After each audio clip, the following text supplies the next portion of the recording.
You know that feeling when you're stuck in a transition? Like you're not quite where you used to be, but you're definitely not where you're headed yet. Well, today we're going to dive into that exact feeling, using this really powerful metaphor, the brackish season of growth. So let's start with our big idea for today. The word is brackish. Now literally, it's that mix of fresh and salt water, like where a river flows into the sea. But look at that second definition, not appealing to the taste, repulsive. Think about that for a second. It kind of perfectly describes those tough phases of change, right? They're a mix of the old and the new, and honestly, they often just don't feel very good. So let's make this personal. Take a moment and really think.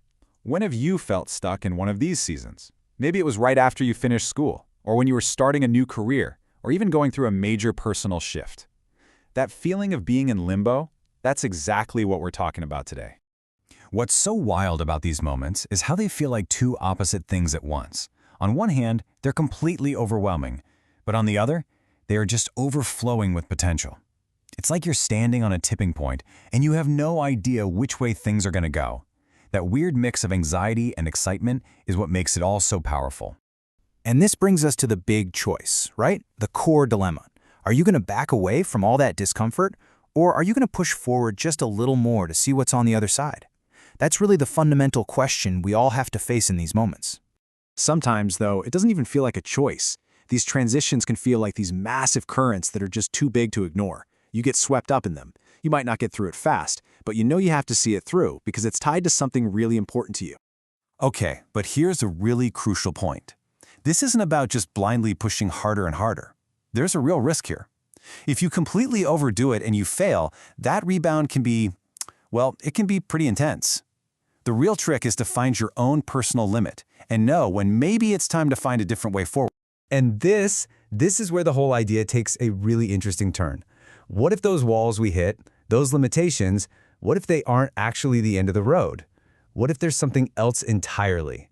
Let's break down how this actually works. So first, a path gets blocked. You hit a wall. That forces you to stop and ask yourself, okay, are there better choices here? And that question, it prompts you to find a whole new perspective. And it's from that new perspective that a bunch of new options, things you never even considered, start to sprout up. This all leads us to this one central idea that just perfectly captures the whole experience.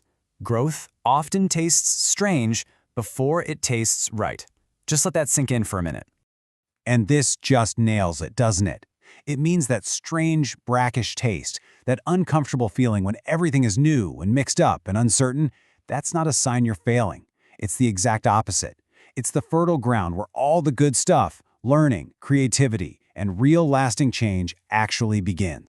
So let's just wrap this all up. Here's the bottom line. These brackish seasons are what make us who we are. Yeah, they're uncomfortable, but man, are they formative. The choices we make in those moments, they literally define our path forward. The limitations we hit, they just reveal new doors.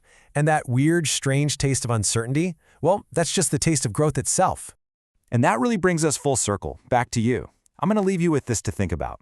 When you look back on your life, can you see how those difficult, confusing, in-between seasons were actually the times that shaped you the most? It's a powerful thought. Thanks for joining me today.